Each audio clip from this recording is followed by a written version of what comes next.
Because I'm a mess, kitty. I'm a mess. I'm a mess, kitty. Okay. It's happening. Is it going? We happening going yet? There it is. All right. Hello. Sorry I'm late. No excuses. Totally got distracted. I was like, last time I looked at the clock, it was 4:08 my time. And I was like, oh, I got plenty of time to do a little task. And I didn't, apparently. It took me fucking half an hour to do the task. Okay, I'm here. That's good. Woo! Woo! So, we've got good news going on. Rule 15c2-11 has been enacted on the Bed Bath & Beyond bonds. Now, basically, this stops trading whatsoever. Even people who attempted to position close only just to see if that worked could not close their bonds. There's no trading what's going on whatsoever on the bonds. We got notification last week that Class 6 was starting to get paid out. So it looks like the waterfall payments are starting to cascade through the unsecured creditors. And oh boy. So in previous bankruptcies where this has happened, where they put a halt on these bonds, there's been equity distributions, waterfall payments, etc. That have gone out usually within about 3 weeks of that halt coming in. My guess is that they stopped the trading of the bonds so they could lock in who actually has them and get that on record. Because if they're still trading back and forth and waterfall payments are going through, wrong people might get payments based upon dates of record, etc. So they're making sure that's who is there. So this is probably the most exciting thing to happen with Bed Bath & Beyond since I think it's more exciting than the settlement with the lawsuit with the board. Since probably the announcement of DK Butterfly back in October 2023. That's probably it. That's probably, I think we're back to the chin stroking, perhaps not just stroking the chin. That might be where we are. We're stroking all sorts of things right now in anticipation for what might happen in hopefully 3 weeks' time. If waterfall payments come through right before the June leaps for GME, that could make for some real spicy weeks right there. We're seeing all sorts of goodies, I think, coming out of that. So, goodness gracious me. I guess most talk probably about that today. We'll just touch on little other news items happening around. Trump is in Saudi Arabia, along with basically every tech CEO in the entire world, paying fealty to the Saudi Crown Prince MBS. While there, Trump was told by the current leader of Syria, who took over after kicking out Bashar al-Assad, that if he drops sanctions, they'll allow him to build a Trump Tower in Damascus. And Trump was like, hell yeah, brother. So he's now dropping sanctions against Syria. Just so you know, the current leader of Syria is a member of Al-Qaida. So, like death to America, all that jazz. But hey, we're making deals all over the place, aren't we? Because that's what we do. Also, it turns out that Donald Trump didn't just receive a $400 million airplane from Qatar. They also gave him an entire beachfront golf resort as well. So he received a beachfront golf resort worth billions in Qatar. And so the grift and graft is happening all over the place. Kristie Noem submitted for budget approval from Congress basically a request for $50 million to buy a new G5 for her to fly around in as Secretary of Department of Homeland Security. She already has a G5 to fly around, but that one's a little too old. She wants a brand new one because just like her face, she needs new everything. So yeah, we've got the grift and grafter going on real strong right now. RFK Jr. in front of the Senate today, while being asked about vaccines, was like, no one should take me, listen to what I have to say about vaccines. No one should take me seriously. Dude, you're in charge of vaccines. That's your fucking job. So anyway, the guy in charge of vaccines doesn't think that anyone should listen to his opinion on vaccines, even though he's actively destroying the concept of vaccines and people's ability to get vaccines. And we're now having a whole bunch of like medieval viruses and diseases spread throughout the population because people listen to a guy who sounds like a spoon in a garbage disposal. But hey, good news. 15c2-11 halted the bonds. So if you got your bonds, you're stuck with your bonds. Payments, I think, are coming through very, very soon. Within the next 3 weeks or so. Yay! Okay. I'm going to clickety-clack, clickety-clook. Boing!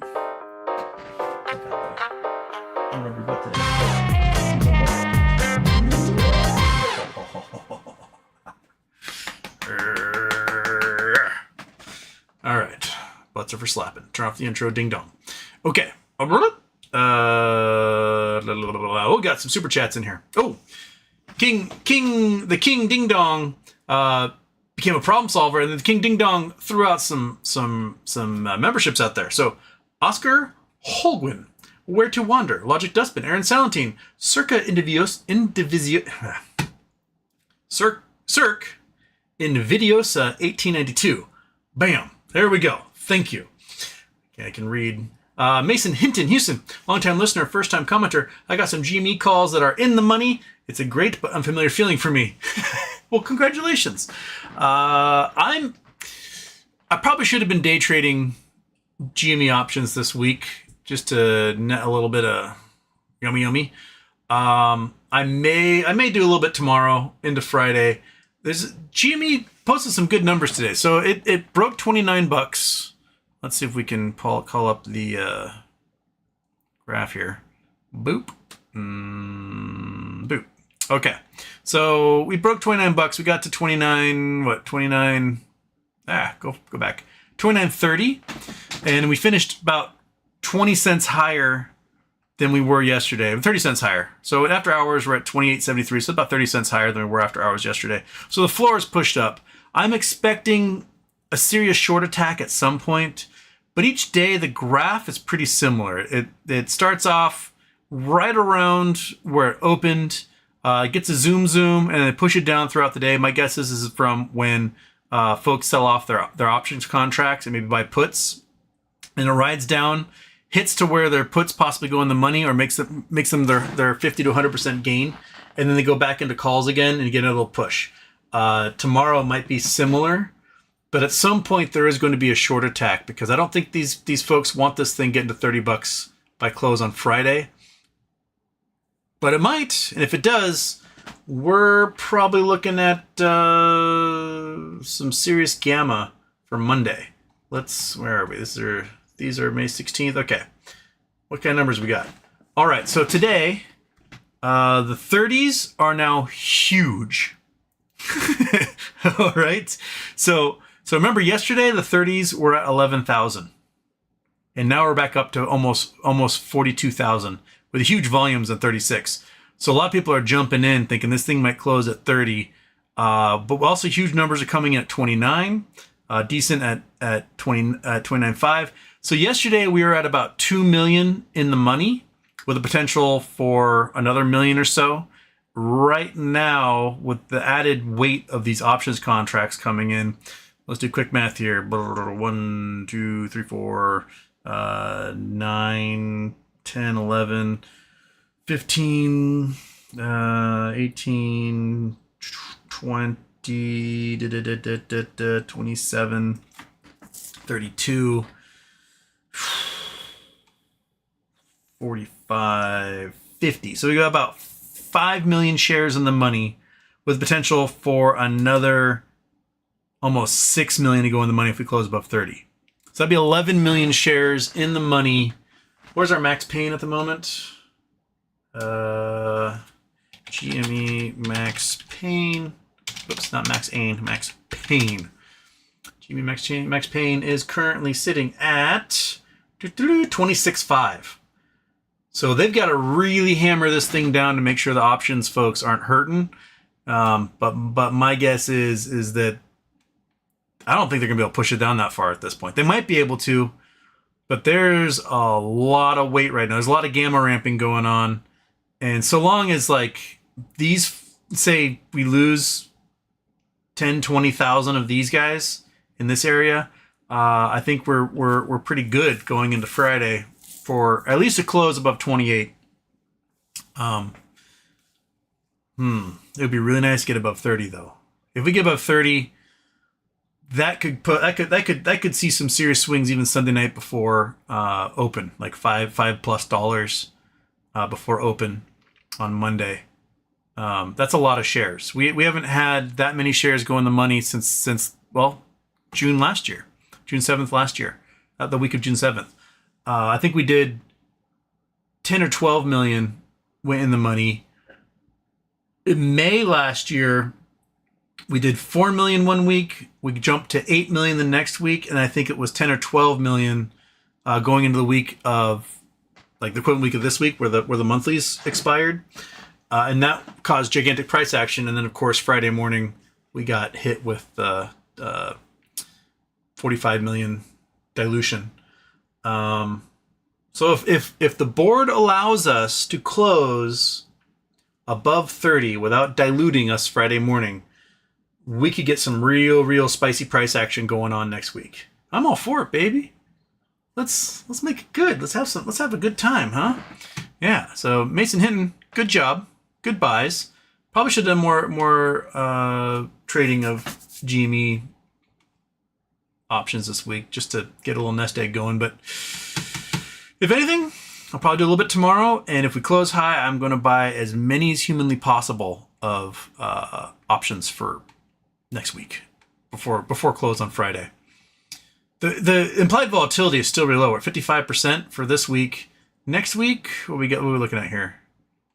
Next week, I mean, it's still basically $1, pretty much at the money. Implied volatility's jumped a little bit. It's now above 60%. So you're gonna start to see a little bit of price action going on. I mean, it might behoove to just buy in this range now in case implied volatility goes up too much. That's a pretty good range. 31, 30.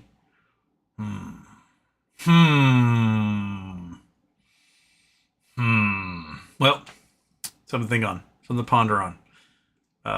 Dallas Bishop, we're finally getting that BBYQ bread. I think Derek Olhorst may be happy and get some. I think we might have more than crumbs. We may have like an actual corner piece of loaf of bread here, or someone might be in the kitchen making a sandwich finally. Oh my goodness, Kitty! How magnificent would it be? How magnificent would it be to be a fat butt little cat who's got some spending money, right? Spending money would be good, huh, buddy? Yeah, fat cat's all about it. He likes to make it rain. He's also very charitable. He leaves a dead creature every single day on our porch, whether it deserved to die or not. It gets dead. All right, to the top of the chat. I think is that all of our super chats? Nope, one more. Bitcoin. How high do you think GME could go? I mean, there's how high it could go and how high Ryan Cohen will let it go. Those are two entirely different things, as we learned several times last year. And once this year when he announced the convertible bond after a really good yearly earnings report.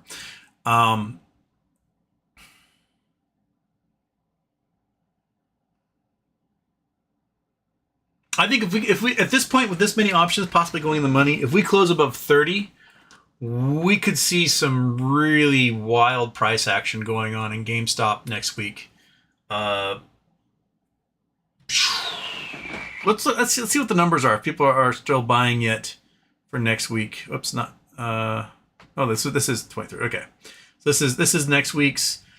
We got some decent numbers. A whole bunch at 34. So that's where everyone's looking. So they're looking at crossing 34 next week from these numbers. People are trying to buy as big as they can at the 40s. Might not be that bad of an investment going for these. I think it can touch 40 if we close above 30 this week. It could touch 40 Monday or Tuesday just off that alone.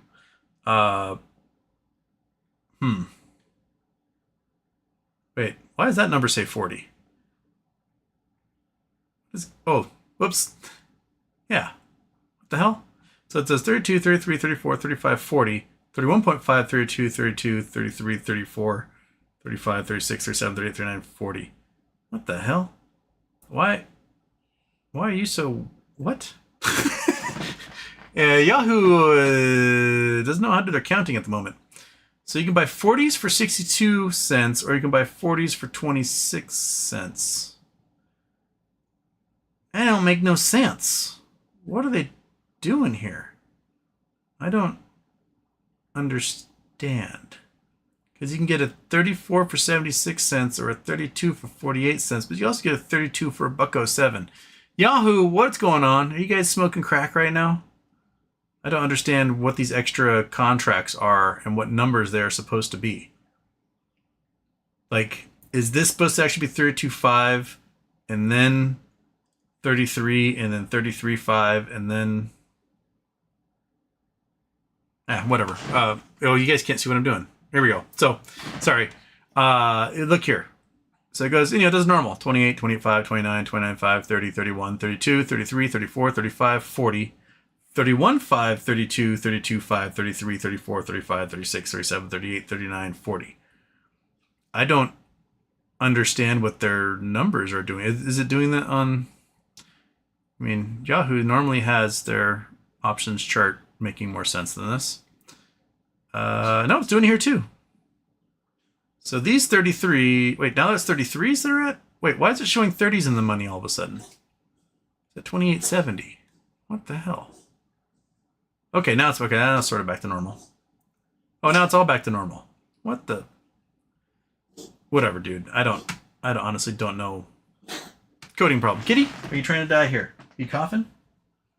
I gave you your drugs. You should be good. Anyway, Bill Coin. That's your same as the next one. Bill Coin, to answer your question, how high can it go? If this many shares go in the money, right? I think we could see 40 plus at some point next week. If people jump into options and put a lot of gamma on this sucker, then the following week we could put a whole bunch in the money. If we can do more than 10 million in the money next week as well, we might start to see volumes shoot back up to 90 to 100 plus million shares a day. Price action swing wildly, like $20, $30, and we can get crazy again. So a lot of cash can be made messing with the options. Keep your shares, let them sit there, hold that for MOAS, right? I'm gonna take a chunk that I can play with. I'm going to probably buy, if we're gonna close above 30 especially, I'll probably be looking to get 20 or 30 options within a buck or two where we close on Friday, because we can probably see a $5 price swing by about open, if not greater, Monday, and that's that'll net you probably, with that many options, 6 to 10 grand, right? And the way the patterns happen is that it hits hard, it opens high, they push it back down a few bucks. So, let's say you make 10 grand off of that. And then you flip into puts, write it down to $3. Okay? Now you're probably at 20 to 30 grand. Cool. Flip back into at the money or in the money options. Not stuff out during the week. Get in the money or at the money, and you could probably see it open up $5 or $10 Tuesday morning if that's the case. So if you got 20, 30 grand, implied volatility might start to spike. So you might be looking at over 100%. So maybe the options contracts and the money are a couple $100. That still might net you 150 options going into Tuesday morning, where you can see a $10 price swing potentially when things start to go real wild, maybe even higher. I mean, if it turns out like last year, you can have a $35 price swing at open on Tuesday. So you have 150 of those suckers, right? You're at $450,000, $500,000 Tuesday at open. And then they hammer it down hard at open. So you flip into puts. You write it down $10, $15. Okay. You now are at 1,000 call options, maybe even more at that price, maybe 2,000. You write it down $10, you now have $2 million, all in 24 hours from Monday to Tuesday. And then buy more at the money or in the money. At that point, you can buy 5 to 20,000 in the money call options and really start to throw your weight around. And then a whole bunch of whales essentially can appear, forcing huge gamma ramping to happen, because they're like, oh shit, there's 3 days until these options contracts close. We suddenly have several 100,000 options in the money. We got to go out and buy. Right? So you could have all of a sudden 1,000 roaring kitties all forcing gamma ramping at the same time. If everyone goes out at that point and they buy 100,000 options, $10 out of the money, that's not going to have the same effect. And it's just not going to push. So, and then Ryan Cohen dilutes on Friday, and then we're all screwed. So, if we see a price where the price gets up to $80, $85 sometime in the next couple of weeks as a result of whatever's happening here, believe me, I will buy thousands upon thousands upon thousands upon thousands of $50 puts for a few weeks out, just in case Ryan Cohen dilutes on us. Because again, like, you're looking at something that's here. I'll go back to the chart here. We'll look at maybe June or July. Let's look at July 20th. Okay, so look at something that's $30 out of the money when it comes to puts. These things are a penny, right? They're $25 out of the money, the penny. If implied volatility shoots up to 1,000%, these things are still going to be 8 or 9 cents, right? And we've seen it twice, at least twice since last year, where it went from $85 down to $25 within a week or two. So if you can pick up, let's say the price hits $85, right? Hits up here. You buy a put that's way out of the money at $50. It's like right now it's really expensive because that put is deeply in the money. When it shoots up, that put becomes 10 cents, 20 cents maybe at the most. You can buy thousands of those suckers, and it won't cost you as much of the chunk of change if you're playing the options up and down and you're managed to accumulate contracts. So you might have your $2 million on Tuesday morning, etc. If we see a $30 overnight, you can pick up 10, 20,000 of these things for a fraction of what you just made to hedge in case Ryan Cohen dilutes. And if he dilutes, that sucker drops down to $25 within a couple of days. You're making $2,500 to $3,000 per on every single one of those contracts, and you have 20,000 of them. You just made $50 million off of Ryan Cohen fucking you over again by diluting. So that's my play this time around. I learned my lesson. I will definitely, if we see a spike up to that range, I will hedge Ryan Cohen's possible dilution by throwing a bunch of weight behind what would be momentarily deep out of the money puts, because if he dilutes, the potential you can make some serious generational wealth off of that. And that seems very tempting to me. If I'd done that last year, oh man, okay. If I'd done that last year, if I'd taken, so was that 60K, overnight it went to 130. So if that's 60K, if I'd taken half of that, $30,000, bought deep out of the money puts on that Tuesday. So when the price was like $85 intraday or whatever, I would have gotten probably 3,000 puts at $50. And by Wednesday the following week, I would have had $7.5 million. I probably should have done that.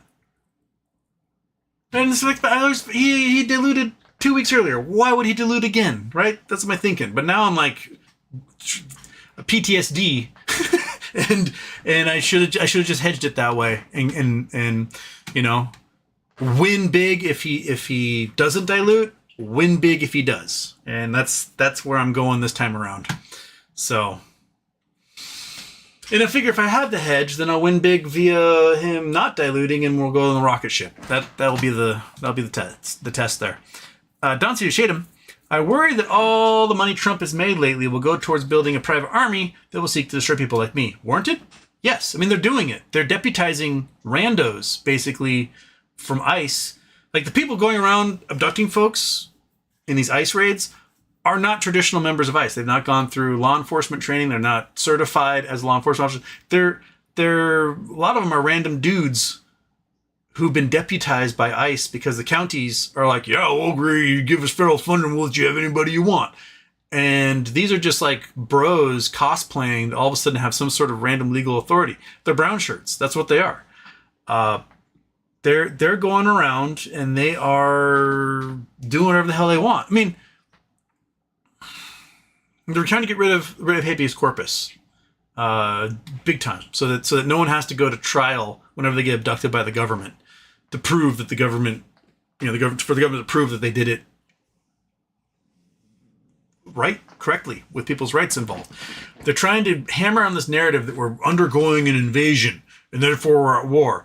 We are not at war. Congress has not declared war. We're not at war. A bunch of people coming to this country, fleeing horrible regimes that we've supported a lot of times or created via our own CIA blowback, trying to escape to a better life, and they are at the bottom of our society as it is, right?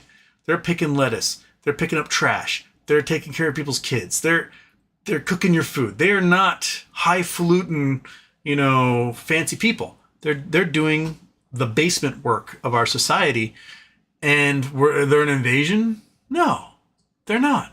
They're just people like you and me trying to get by and do what's best for their family. That's it. That's all they're doing. And they have a lower crime rate than the people who are born here. So they're safer and they're better neighbors. But they're going to scapegoat them and they get rid of them all. And when we don't have anyone to work, they're going to force the children back into, cleaning buildings and picking lettuce and taking care of themselves, I guess. I don't know. So anyway, that's why this month's Charity Tuesday is going to be raising money for nonprofits who do legal counsel for immigration. Because once they run out of immigrants to blame, they're going to find somebody else. They're already trying to target intellectuals. You're a college professor. You and I are both targets in that respect. So they'll take care of the academic elites. They'll take care of the white collar folks. They'll go after anybody they can, because the apparatus will be in place to imprison and torture and do all that stuff. And that's how it works. You run out of one group, you go, well, who else can we blame? Because there's still problems going on. It's gonna be that guy's fault. And then they go get that guy. And then the problems are still persist. Like, well, shit, it wasn't that guy's fault. Who else we can get? And they'll just keep finding scapegoats. Keep finding scapegoats. Because stuff is going to shit because they're making it go to shit. You fire all the air traffic controllers, you fire all the meteorologists, planes can't fly, we don't know where hurricanes are coming, natural disasters abound, tourism dollars collapse, money's not going to be speeding around the economy. They have to blame someone, and it's their own fucking doing the entire time. So, yeah. But yeah, no, it's totally warranted. We're on full-on slippery slope phase right now. Corey Jones, what up, chump? Go Braves. So I've been meaning to look up how our local Brave is doing. J.R. Richie, how's he doing here? He's back throwing again? This is the kid that was drafted out of Bainbridge a couple years ago. Pitcher. His WAR age difference. Okay, so 4-1, nice. What's your whip? But oh my goodness, look at that, 0.792. That's the deliciousness you want to see. See, 2024, he's still coming back from his elbow surgery and posting some, okay numbers. But this is the stuff we wanted to see out of JR. This is This is the type of numbers that he was posting his first year before his elbow surgery. And look at that, 977, 0.692. This is walks hits per innings pitched. And this is the stuff that's going to get him to the major leagues. So he's still playing A+. Like, just going to high school games where J.R. Ritchie was pitching and seeing the movement and the velocity on his ball at 17, you could have put him on the mound in a major league game and he could get you a win. He is dominating right now. So what's this? So 38 strikeouts for 41 innings. He's not a big strikeout pitcher, but that's pretty darn good. Pretty good ratio going for strikeouts to walks. Probably a little too many walks. But yeah, go get it, JR, man. Go get it. Anywho, yeah. So hopefully he gets called up for you guys at some point. They might give him another year to kind of learn the game plan, but he's very, very, very intelligent baseball wise. I totally trust him. I think you could call him up now, and I think he would hold his own. But they might be scared, like, oh, he might get rattled or whatever. But the kid's got boatloads of confidence. Anywho, yeah. So as long as JR is pitching, I will say go Braves. Neil, 21981. Don't tease me. It's not noise. Well, you know, this is my first real glimpse of optimism in a while, and I'm feeling a little giddy on the inside. I'm feeling like there's a chance that I could not only make a good chunk of money off of options over the next couple of weeks, but that in the week after that, money could be coming from Bed Bath & Beyond and some sort of reemergence of the company. I have not had this kind of excitement in a while. As a matter of fact, I didn't take a sip of water because I'm too excited. So,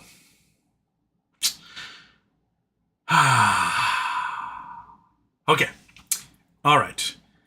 Scroll back up to there. That scroll down to there. Did I get through all the super chats? I did. Super chats have been gotten. Oh no. How'd that happen? Did I?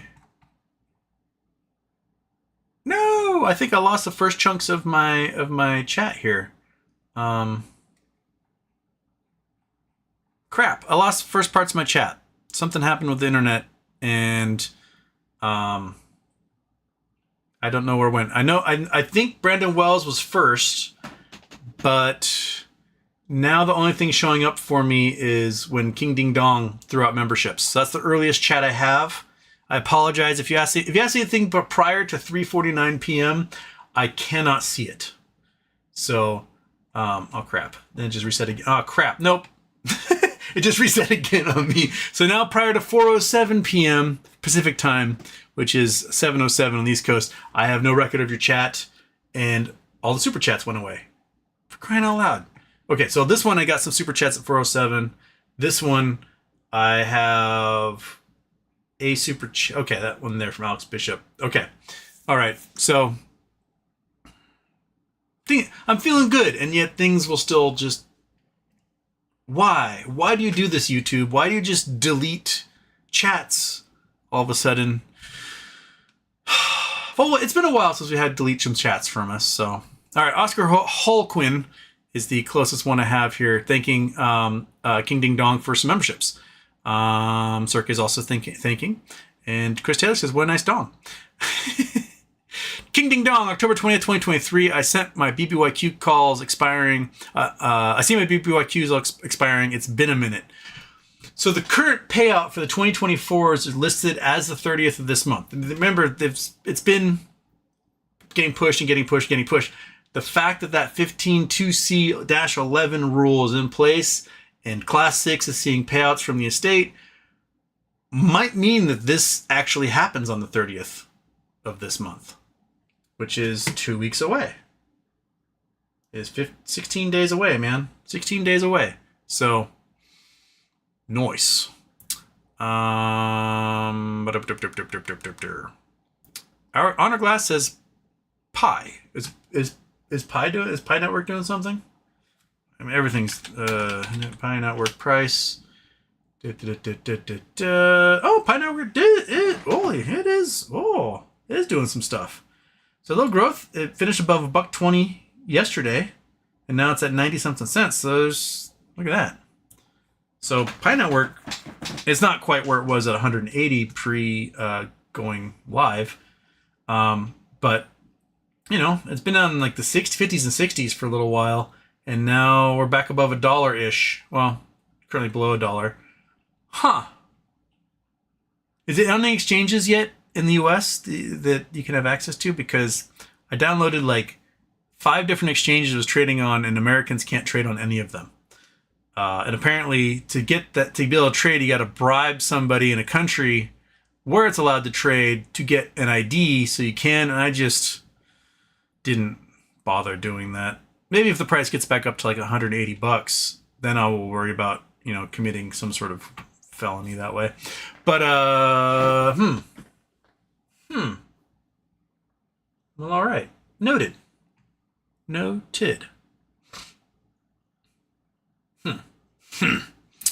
All right. Grape nuts. Houston, can you explain, like I'm an ape, why Peruvian Bull's dollar endgame is about, and if it's going to happen? I think the reasons behind Peruvian Bull's dollar endgame is, I think they're sound, but I think what's actually happening to the dollar is more deliberate and criminal, and as a result of policies from the Trump administration. Basically, reasons why the US dollar is so strong.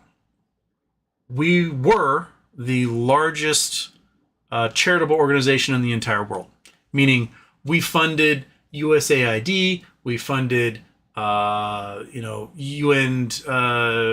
children funds, heritage funds, our money went around the world as the largest donor to all sorts of NGOs, UN organizations, etc., that would go and do good works around the world.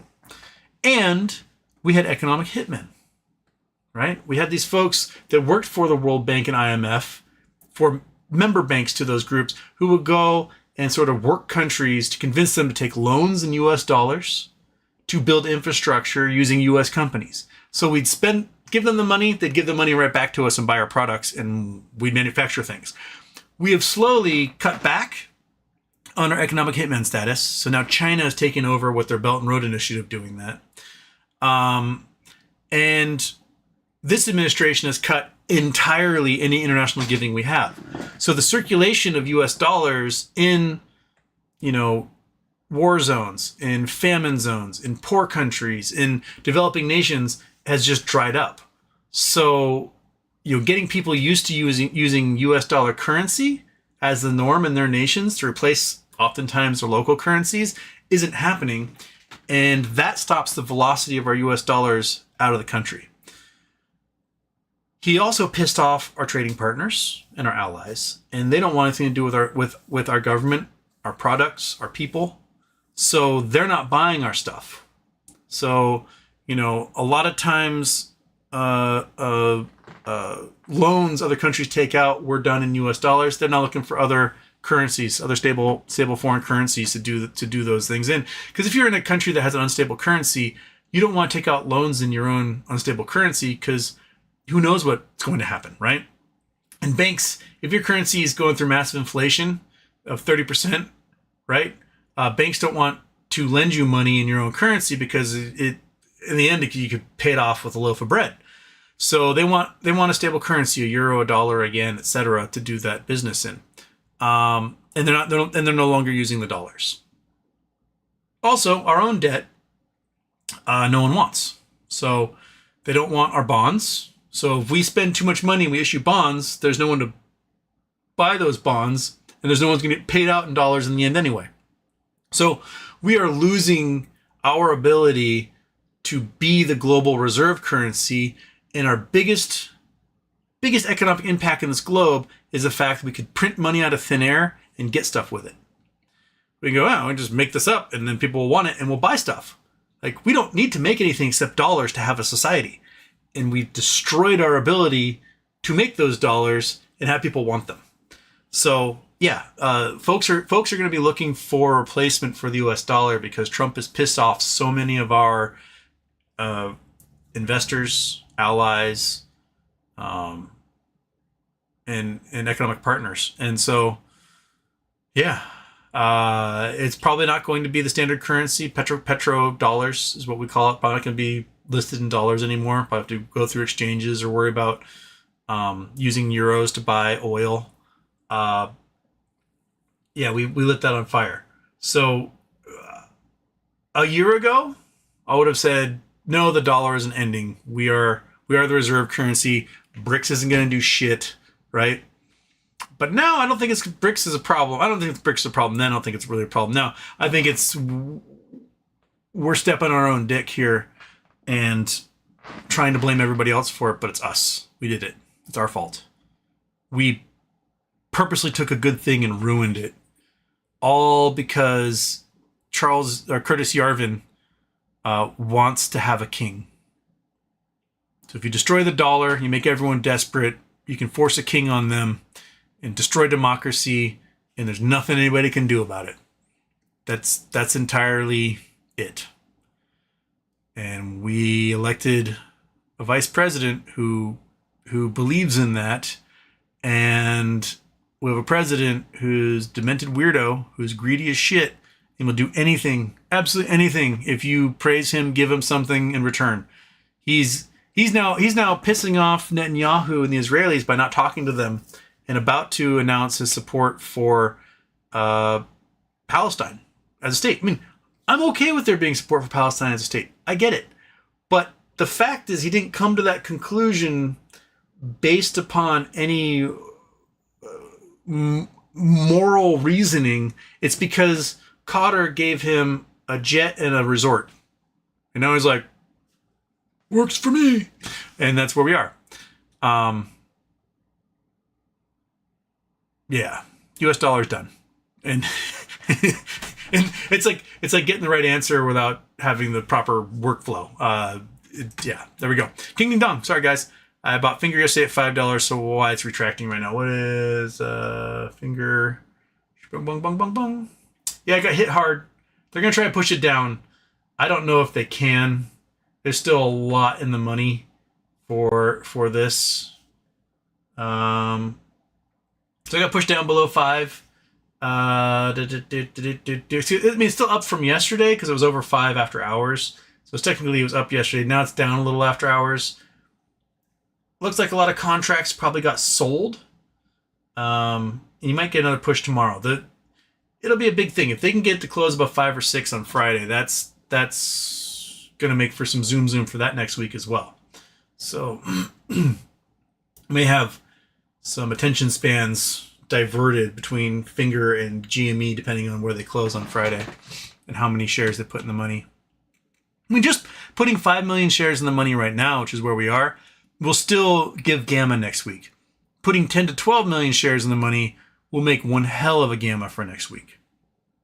I'm pretty sure that's around where we were last May when we first had that big push in May, as we put about 10, 12 million shares in the money, and things went nuts. It did help that Roaring Kitty tweeted the Sunday night before, and stock price rose, I think, $15 just on that alone Sunday night. I'd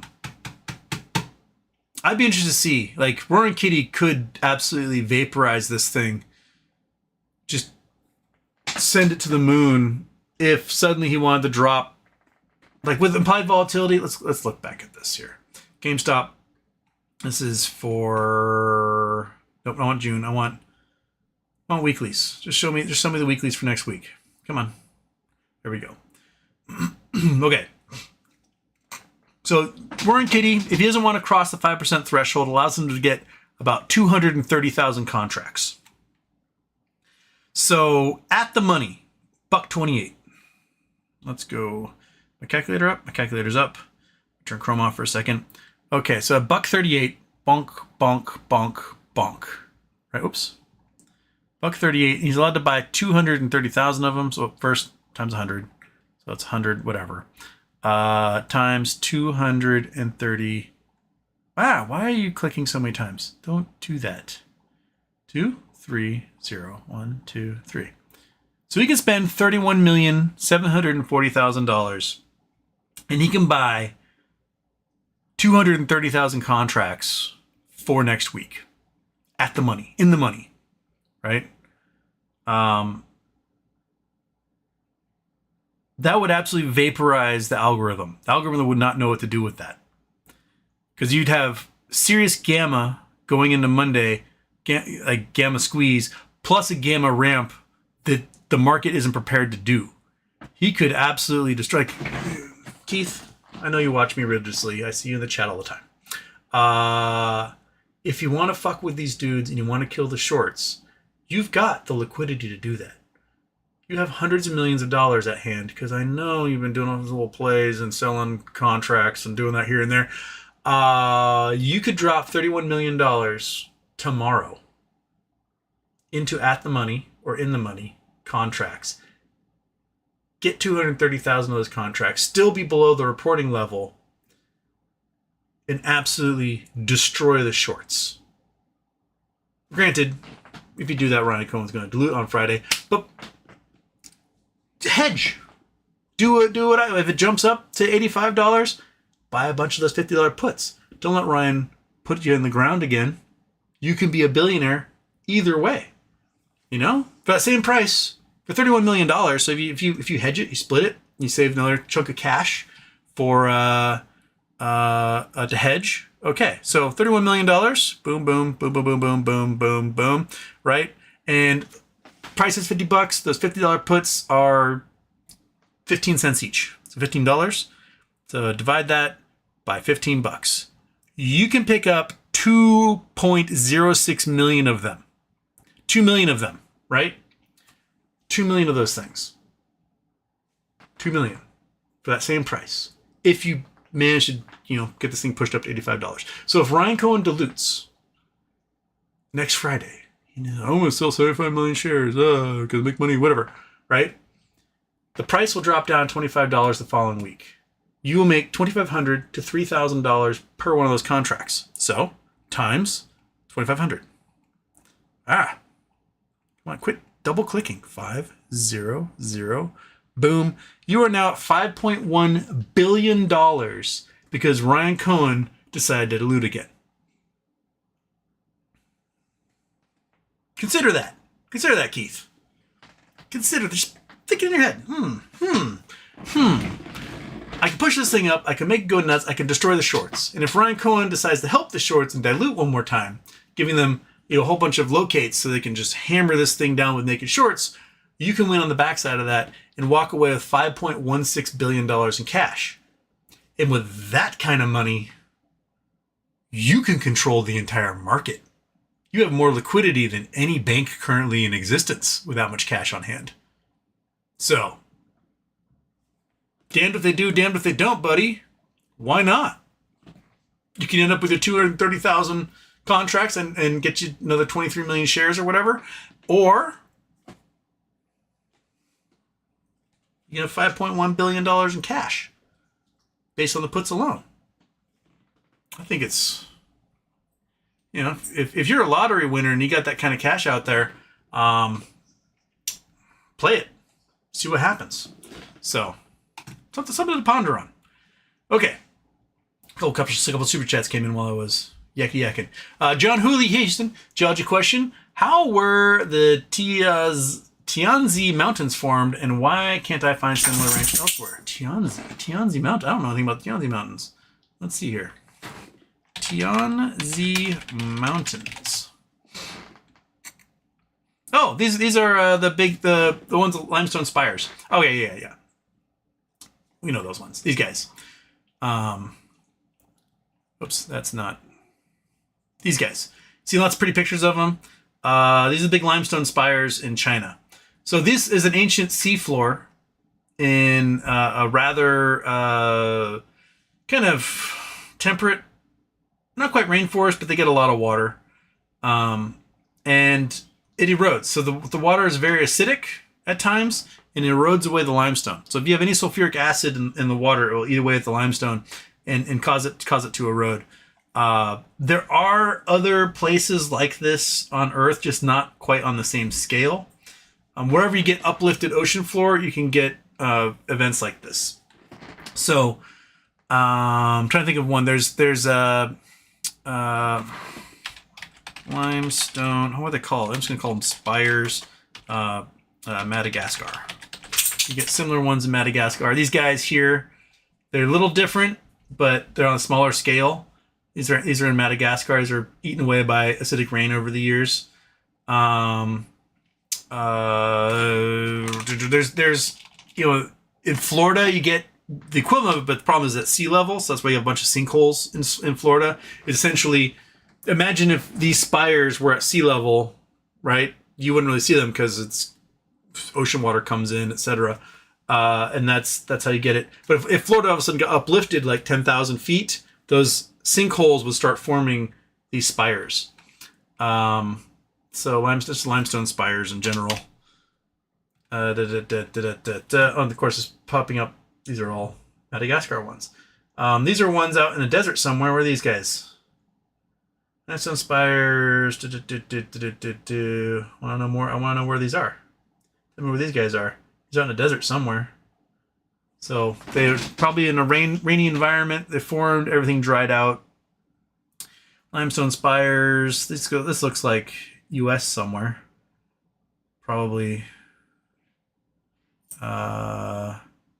Here is some. This might be the Alps. Alps have them too, but they're so high up they're above the tree line, so you don't get the same tree linings as you do in Europe. These are the ones off of I think Phuket, perhaps, or maybe in Vietnam. So these ones are at sea level, basically doing the same thing.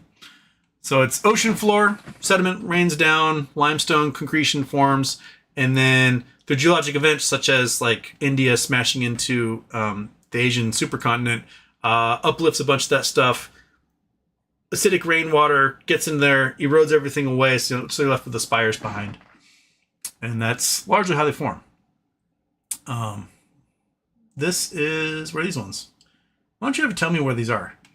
Like, the stock photo, cool. Oh, Bryce Canyon, there you go. Okay, this is Utah. All right, so, yeah. And Utah just doesn't have the same amount of water it once did back in the day. During the ice ages, Utah is pretty wet. Huge super lakes form across the Great Basin. And so you don't have the same, jungly trees as you do in China. Iggy Lamont says, Jake or Sal said bonds could start trading again. They could. They could start trading again. And then Iggy says, take a look at my previous super chat, por favor. I see it. They can. This could be a little glitch. But my guess is, and this is hopium on my part, my guess is since payouts started going out to unsecured creditors and the bondholders are in class 6, those unsecured creditors, they may want to sort of establish their date of record to figure out who's going to get paid. Also, there seems to be speculation, there's a huge problem of a bunch of naked bonds being sold. So people were selling bonds that don't exist into the market, right? And they need a record of where those bonds came from and who's responsible for them so that the PILs, when payouts go to people, get taken out of the accounts of the folks who generated those bonds. Naked bonds are a big thing that groups like Citadel and other market makers have been doing in hedge funds. And we've known about it for 20 years now. And my guess is you can sell a whole bunch of naked bonds into the market during a bankruptcy, make your 5 cents on the dollar off each one if you sell a whole bunch of them, and then just be like, pocket the change because they're not going to pay out, they're bankrupt, right? But no. So if they sold billions of dollars of bonds into the market, face value wise, and those things are about to get paid out either through cash or equity, then the folks who generated those naked bonds are going to have to pay a boatload of cash or go find the equity, right? So let's think about, we've talked about like the diabolicalness of forming a SPAC out of the shell of BBBY, right? You get the nulls, could be in the billions of dollars. There's payouts possibly coming to the class 9 holders, therefore people who hold equity in it could be getting a huge chunk of change. There's a whole bunch of naked shares that were generated. Those people who created those naked shares are now going to have to figure out how to pay out the class 9 waterfall. Could be in the 5 billion naked shares, short shares were created, and there's $100 a share. You could get $500 billion in cash that these market makers and hedge funds are suddenly have to come up with, right? That's on the super duper optimistic side. But if they also get equity, right? Those shares turn into GameStop shares or whatever, then those 5 billion shares become 5 billion naked shorts on GameStop. So they got to go on the market and find a whole bunch of those. And then if you created billions of dollars in naked bonds for Bed Bath & Beyond, thinking you could get away with it, and all of a sudden they get cash plus equity, they get paid out 2.5%, they get paid out 5%, they get paid out 50%, right?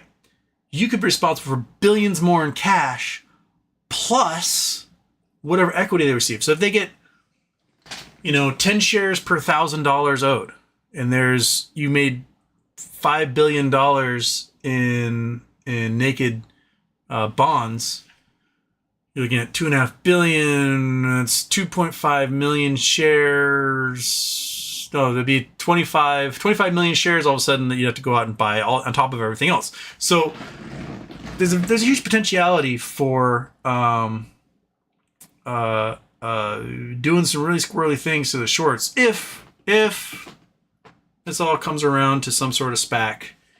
And that's why, my heart's going a little puny pop right now. Hoping for the worst for them, right? So, yeah.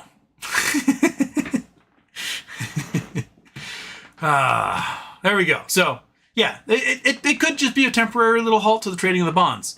But why else would they be halting it if payments are going to Class 6 and this is the first time they've really bothered with a C2-11 haltage of the bond trading? Anyway, the hopium is just kind of, it's bubbling out of me at the moment. I'm seeing a little light at the end of the tunnel here, and I'm really hoping that it goes somewhere from there. But yes, thank you. There's a chance. There's a chance that bonds could go trading again. But I have a feeling they need to look at where they are, who they came from, and if they're legit or not. Because it seems to me like there's more bonds out there than there should be. Okay. Yeah, Monkey? Are you cool? We've been talking too long. You need me to throw you... No one's throwing a chat in here saying I need to feed Monkey. So maybe we'll just do a quick little pig here. Does that work for you? How about that one? That a good one? Okay, take that. There you go, buddy. Yeah? You want pig ear too? You can't have pig ears. It's too much for you. You're a fat piece of crap, and I need to make sure you don't eat as much. All right. Okay, where was I?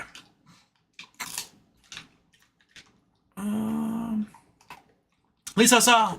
Is it too simplistic to think that empty supermarket shelves could help the obesity epidemic in America? I mean, a lot of obese folks in America are technically malnourished because they aren't. What's available to them isn't nutrient-rich food. Because of these things called food deserts. I'm sure you've heard the term thrown around. Food deserts are the result of grocery stores, bodegas, etc., just not being available in many communities, and people being forced to go to convenience stores, then to go to fast food restaurants in order to get food, because they need food. And those foods are high fat, high sugar, high caloric yield, but full of empty calories that just get stored as fat in people, and not rich in vitamins, not rich in minerals, not rich in the things that they need to, live a healthy life. So they're, drinking Mountain Dew, eating McDonald's burgers, getting ho-hos because the fruits and veggies and the fresh food and the good meats just aren't available to them. This happens in rural areas, and this happens in inner cities. Now, there may be economic reasons behind these food deserts that grocery stores and likewise don't want to be in these areas because of high crime, etc. Or because of in rural areas there just isn't enough population to truly make a store like that viable. Which is why you find some communities have community-owned grocery stores.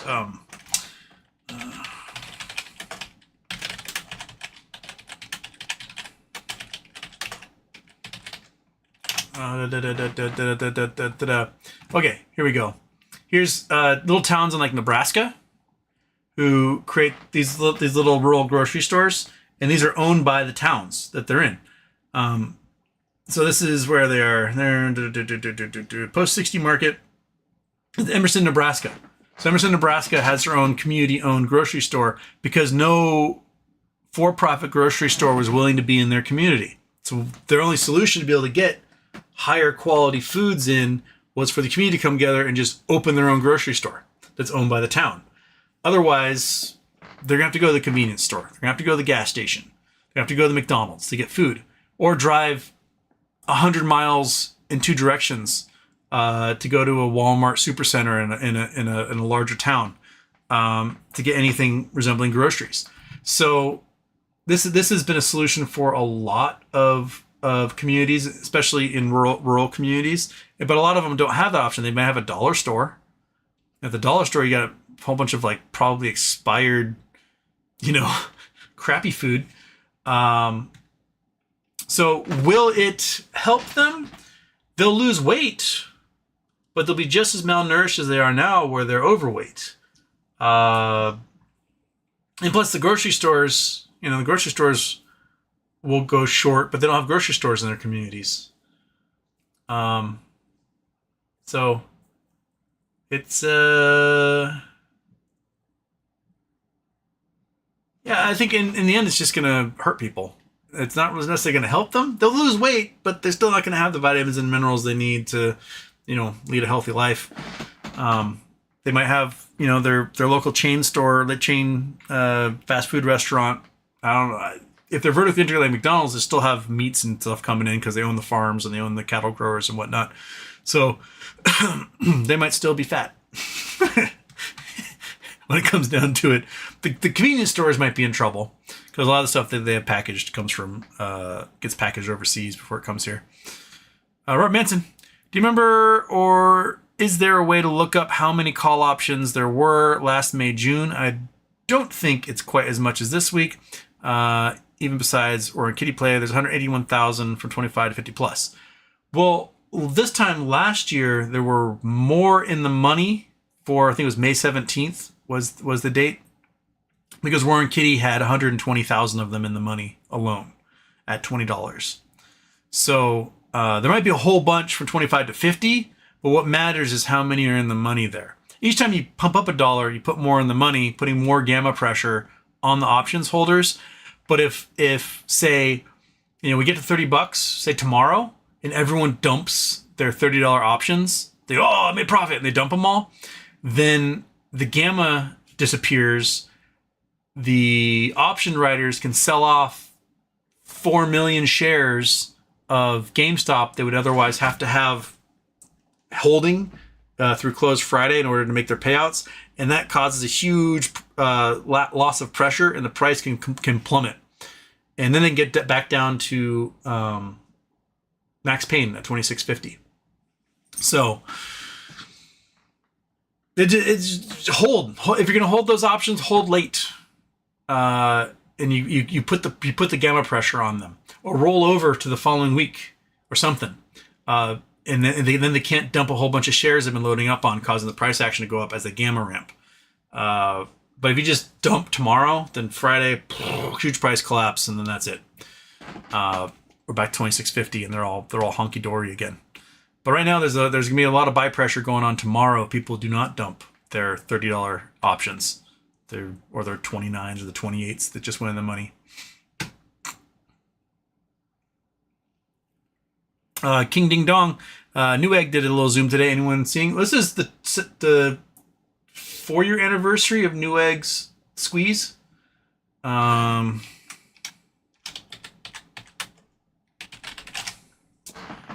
So this Newegg went from $5 to $8 today. That's a big old price increase, 53%. This is a shorted company. This is also coinciding with other weird price actions we see and stuff. Their squeeze was this time, what? Come on. Go up, go up, go up, go up, go up. I guess it was July 2021. So we're still 2 months out from their from their squeeze. They did a reverse split at one point. I think the high was $77. So it looks like must have done like a 12-for-1 reverse split. Because $77 is a lot different than 933. So they must have done a reverse split at some point. So they could be, seeing swaps expire. They had a merger of some kind, and that's what forced the squeeze to happen sometime later. And then everything dropped down drastically. But looks like, it bottomed out most recently in April at $3 or so. And so we're getting a little pop from them at the moment. But they did the dreaded reverse split, which helps the shorts so much. RC can jangle my BBYQs in his mouth. He followed through on a sale of EB games in Canada. Strange way to announce it still. Yeah. Doesn't hate. Like and subscribe. Tell your grandma. Tell everyone. Tell everybody. Just Miami, loud siren yields on U.S. 30-year bonds at 4.96% and still climbing. So close. We're so close to that thing popping over 5% and scaring the shit out of the entire world. First Day Productions, good morning, Houston. 622-220. How long will this dead cat bounce? That's a good question. Because we're still going to have shortages in the U.S. here and probably starting 3 to 5 weeks away. Because it's going to take some time to ramp up and get ships out of China back to the U.S. So you're looking at another 3 weeks to a month before those ships start showing up after their sort of ceasefire in the tariffs. But there's still going to be 30% tariffs on those goods. And you still have retailers like Target doing really poorly. You still have car manufacturers doing really poorly, especially Tesla. I'm not sure when we're going to start to see the bite come out of mortgage-backed securities, commercial mortgage-backed securities. The Southeast is not doing very well when it comes to residential real estate. Those prices are dropping hard as more and more homes come onto the market, and there's more competition for those homes. They're lasting a lot longer. So the Southeast is who's seeing the housing problems first, while the Northeast is actually seeing more home buying going on. So it appears that people are like fleeing Florida and moving to the Northeast, moving back to New York, back to Massachusetts, getting out. Hurricanes, lack of workers, shitty governor, like people are like, I tried the Florida thing, I'm not going to do it anymore. So they're putting their homes on the market and they're moving back to New York, moving back to Pennsylvania, moving back to Boston, moving back to New Jersey. So home prices are climbing there while it's dropping precipitously in Florida and Texas and other parts of the Southeast. A lot of people who left California for Texas lasted a couple years and are like, fuck this, and they're leaving. And they're going back to California. So, you can talk about how, like, oh, we hate taxes in Texas, but your effective tax rate in Texas is higher than it is in California.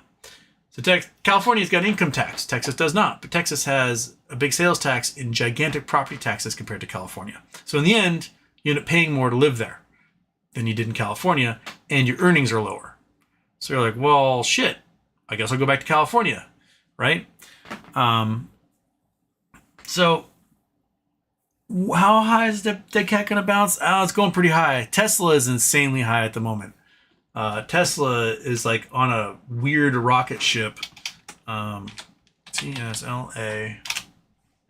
$347. Absolutely just batshit. Their earnings are way down. They can't sell a car to save their lives. They're shutting down factories. They're idling factories and forcing workers to stay home for at least a week next week for the Model Y and the Cybertruck. Sales are down 70 to 90% internationally. Sales are down 15 to 30% domestically.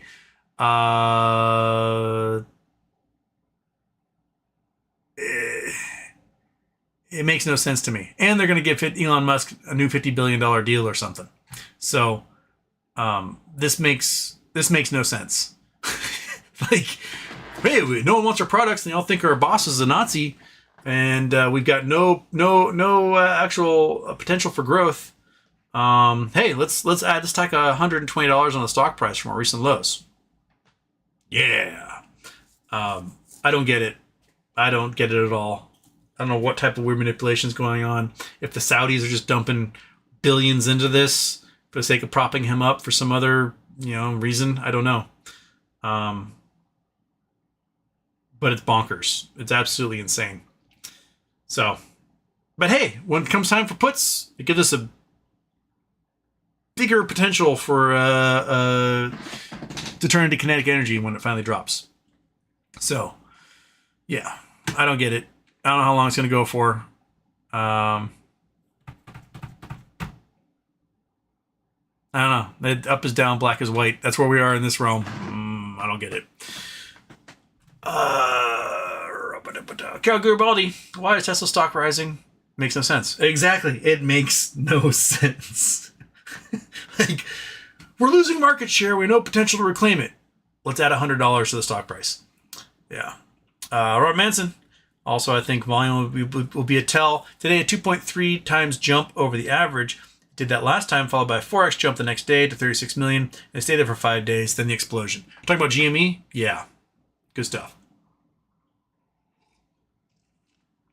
Jay, guys, you're going to bring up the most favored nation drug executive order. What about Trump not taking calls from BB to stop blocking Palestine from UN recognition? Yeah, so Biden did an executive order slashing drug prices. One of the first things Trump did was he rescinded that executive order and then complained about how drug prices are going up. And now basically it took almost the exact same wordage of Biden's executive order on drug pricing and then just put Trump's name at the bottom. And now he can be like, look what I did for all of you. It's a one step forward, one step back, or one step back, one step forward type situation. He tried to do this with the Veterans Choice bill that Obama got through, where it allowed veterans who had wait times at VA hospitals to go to private clinics and have the VA cover it. And then Trump's like, look what I did. But it was done in 2014 under Obama, so Trump had nothing to do with it. Also, it didn't work because our private healthcare system is so terrible that the wait times at the private clinics were actually longer than they were at the VA hospital. That might switch because we're firing 80,000 VA workers, and so now the wait times may be infinite at VA hospitals as a result.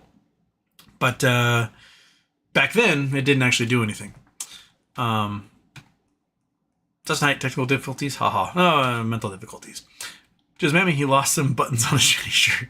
Actually, I forgot to put on a shirt. I had to get this one on as I was clicking go live. I was wearing a sweatshirt, and that's only appropriate if it's a sweatshirt for Charity Tuesday or if I'm on Twitch. First Day Productions. I grew up in and around the inner city. I noticed people with low IQs often repeat the same sentence over and over again. Repeat the same joke over and over again. That's Trump with Carney. That's lead poisoning. You know, you put a highway through the inner city and people were sucking on lead fumes from cars for decades.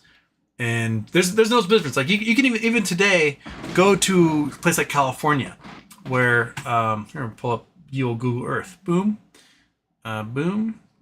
Google Earth. We'll leave Hawaii. We'll go to the highway haven that is Southern California. Shaboing.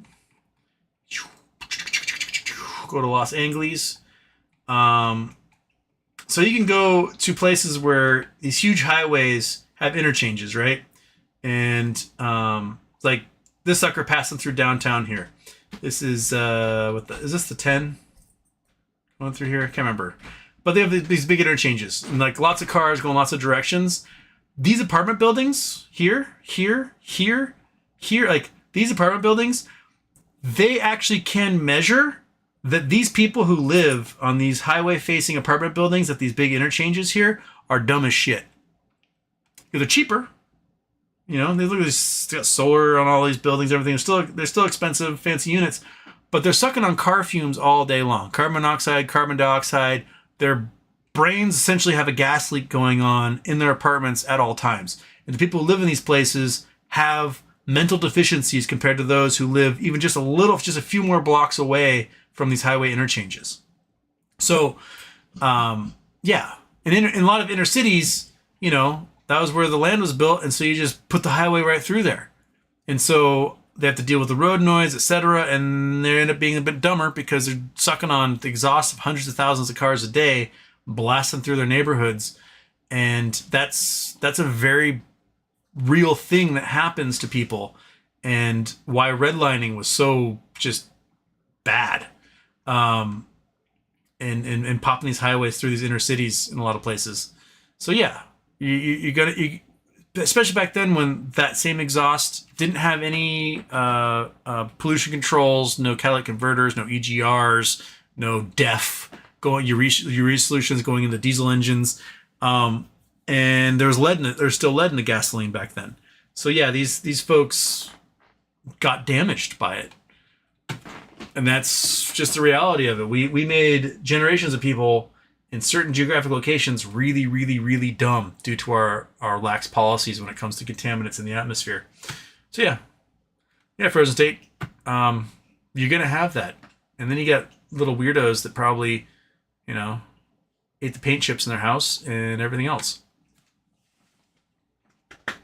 Bill Coy and Kyle Musk is going to sell billions in robots. Lol. Yeah.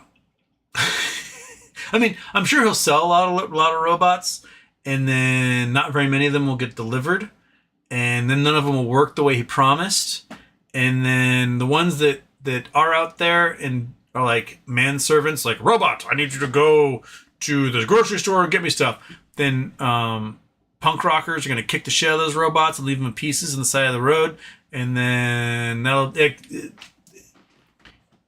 you don't want to have Tesla anything when it comes down to the fact that he's tied directly to white nationalism and support of Nazis. The only way Tesla's going to be able to rebrand is if Elon has nothing to do with it.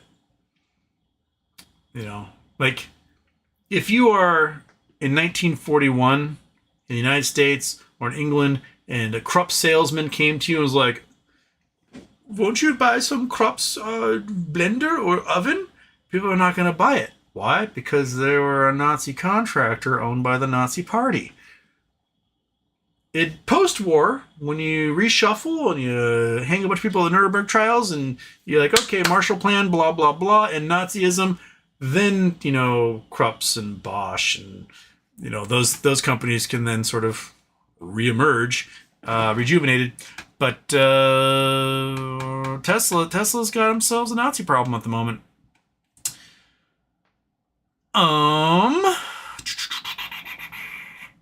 Captain Jimmy Wilder, hey Houston, when the waterfall payments take place, will that cash just hit our brokerage accounts at random times, or is there going to be a date and time decided beforehand to pay the class 9s? I've heard different things. I'm no expert in this.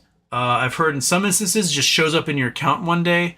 Others, because there's also equity distributions and a reemergence, that you actually get told on this date you will receive these shares and these warrants and this cash.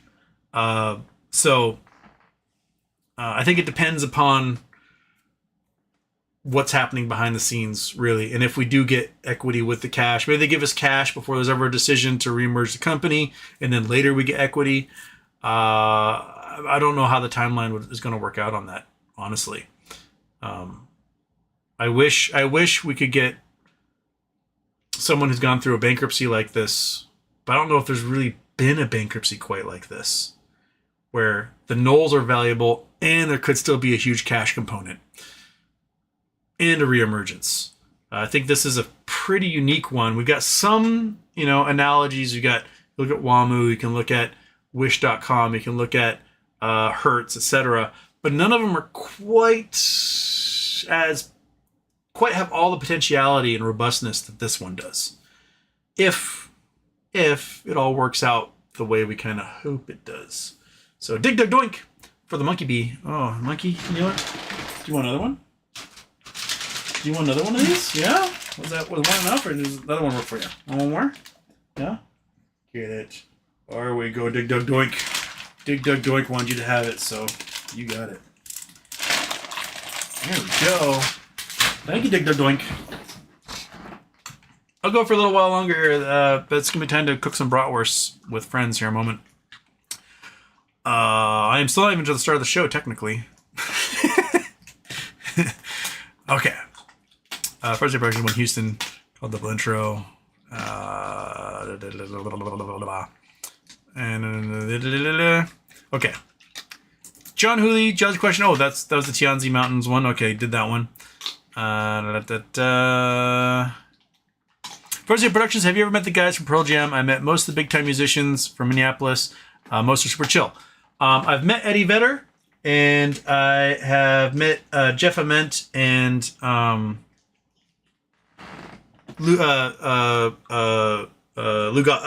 Gossard. So Jeff Ament and Stone Gossard, they have a record label called Loose Groove.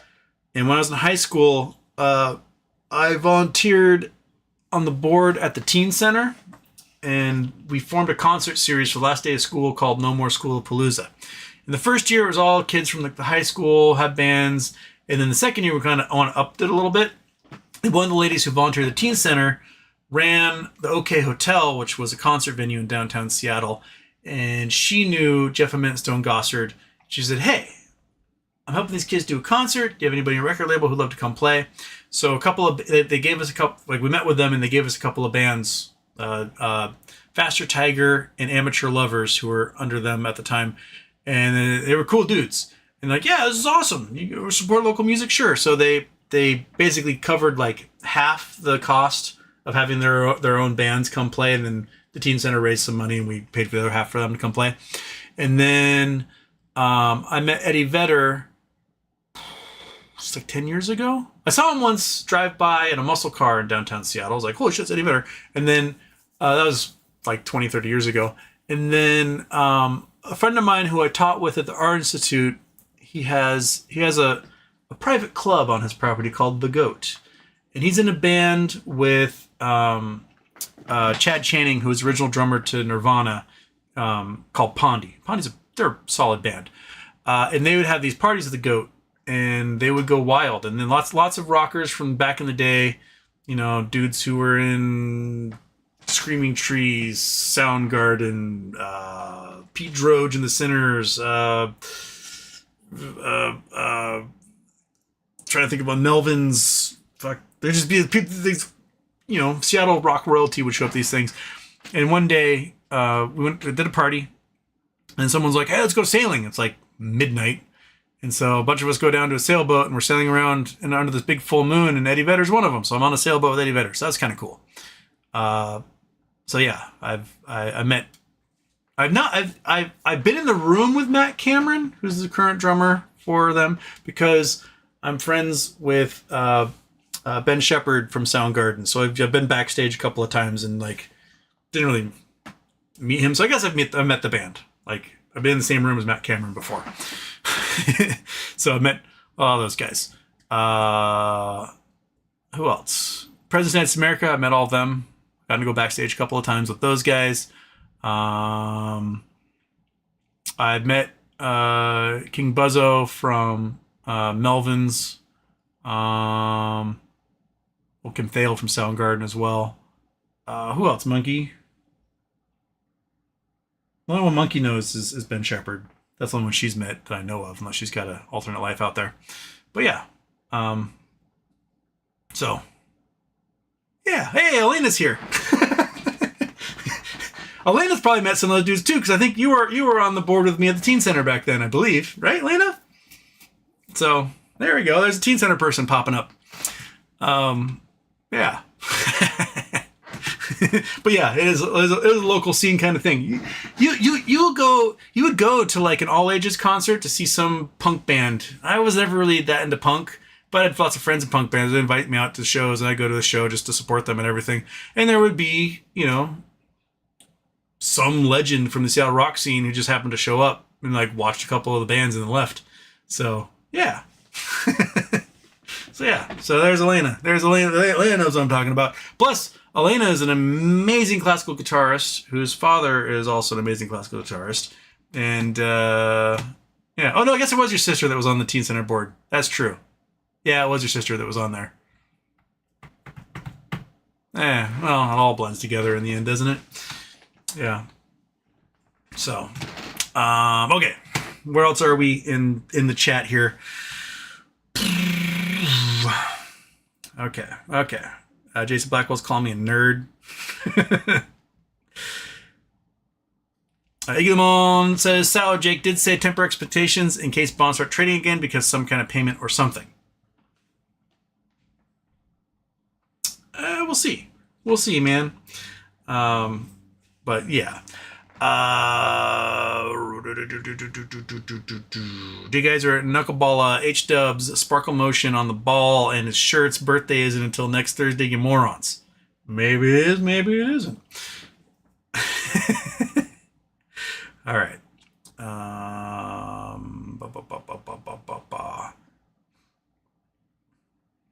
President Day Productions, if you're late because of good news, be late more often. So Sean Chang, I'm stroking chin and other things along with UHW. Just, stroking. That's what we're doing. Redbeard Rob, happy birthday. Since Fidelity deleted all of my BBYQ shares, are they still registered somewhere? Is there any hope of getting paid for those? So the registered agent for Bed Bath & Beyond was AST. And we saw weird things where it looked like the registered agent changed from AST to BNY Mellon, possibly to computer sharing around. And then folks who contacted AST got confirmation that when the shares were removed, they gave all the shares and the ledger to the to DK Butterfly, to the estate. So apparently our shares are at the estate for redistribution or replacement, etc., if that comes down to that. So there's a record that you had the shares at Fidelity or at E-Trade or at wherever your brokerage was, but they are now being held by the estate, and they've got the ledger of it. So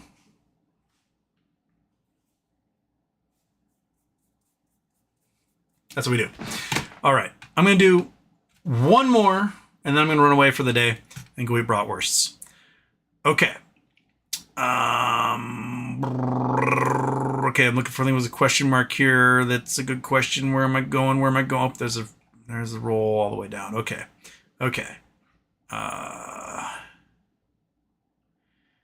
Louis says I need to be on my desktop in order to perform some lurker fishing. Oh, can you not get by memberships if you're doing it for mobile? There's some weird things between mobile and desktop. Like some people can't donate to the Charity Tuesday if they're on their mobile device, but they can if they're on the desktop. So things like that happen. Why is that happening? Maybe if I refresh. Hopefully the internet's going through, but it doesn't look like... Okay, all right. That's the first time I really had internet issues so far. Okay. Will Medicaid cuts cause Luigi? Well, I mean, the government is creating desperate people, and desperate people do desperate things. So let's imagine $800 billion cut to Medicaid. We eliminate 40 million kids or something from medical coverage, a bunch of adults. We upset Social Security, which results in people being kicked off of Medicare, not receiving Social Security checks. You have a bunch of people who are on the edge, whose survival depends upon these programs, right? We paid into them, we pay taxes into them, we expect them to help benefit us in the end. And if you are, suffering a disease and you lose your treatment, you lose your house, etc., like, you've got nothing to lose. If you make a whole bunch of people who have nothing to lose, and the odds are high that one of them is going to do something drastic, either to change the system to get back what they had or to punish those who took it from them, right? Like, the worst thing an authoritarian government can do is to make their population desperate, especially a population that has 400 million guns. You make a population that's 400 million guns desperate, they're going to use those guns. They might not be successful, they might not take out the ultimate leaders, but they will pick off enough folks to generate concern among the elites. All it took was one Luigi Mangione to scare the shit out of every healthcare executive in this country, right? If a second Luigi Mangione pops up, a third, a fourth, we start like, if there are millions of people who are so desperate they got nothing to lose, but they got access to a whole bunch of guns, well, then it's a problem that's going to solve itself in the end. So yeah, and on top of that, they start, clawing back money from student loan holders, millions and millions of student loan holders, and they can't afford their rents, they can't afford food, etc. It's good. They're just going to create desperation, and those people still have access to guns. So yeah, things are going to be things are going to get weird. They're going to get weird. So I guess keep your eye on that. Desperate times call for desperate measures. And, I do see this current government as a tyrannical government moving into a more seriously tyrannical and authoritarian government. And our founding fathers, what did they do when they saw tyranny? What was their recommendation, right? Not too hard to figure out what the ultimate end game is here. So,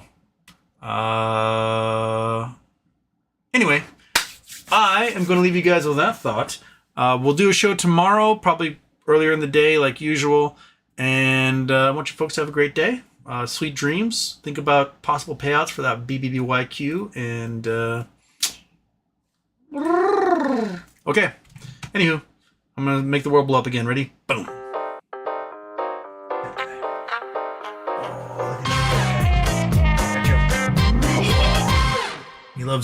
He loves it rough. Oh, shake him up. Shake him up. He's a good little guy. Oh,